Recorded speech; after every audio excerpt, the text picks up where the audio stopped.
What's up, world? O6 Rebbe here tonight.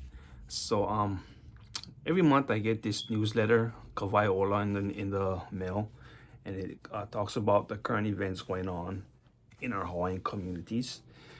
So this week's our newsletter, this month's newsletter, I found an interesting article in there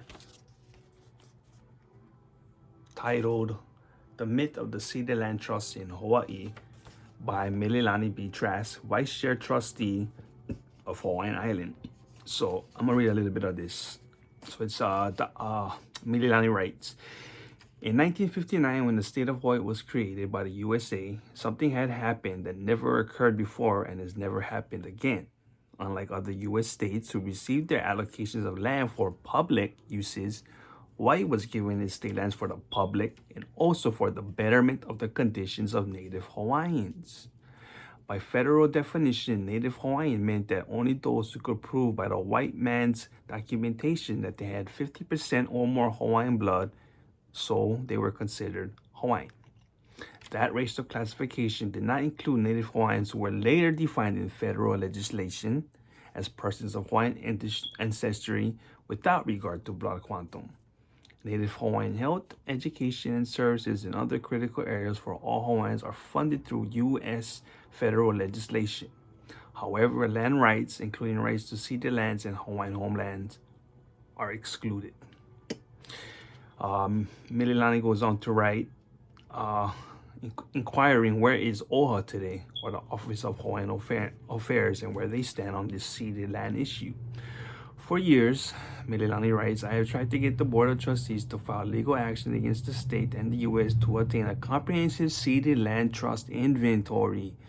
The only way we can assess and adjust public trust assets is to seek the help of the courts to compel and mandate the state and its agencies and the U.S., including the military, to participate in this inventory.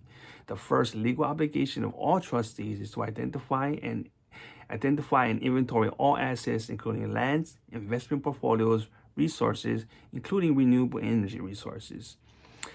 This is the third time Mililani has served on the OHA's Board of Trustees. For the last 6 months, she has requested that the board put the critical need for a ceded land inventory on its agenda for full discussion and vote, and so that our beneficiaries can be included.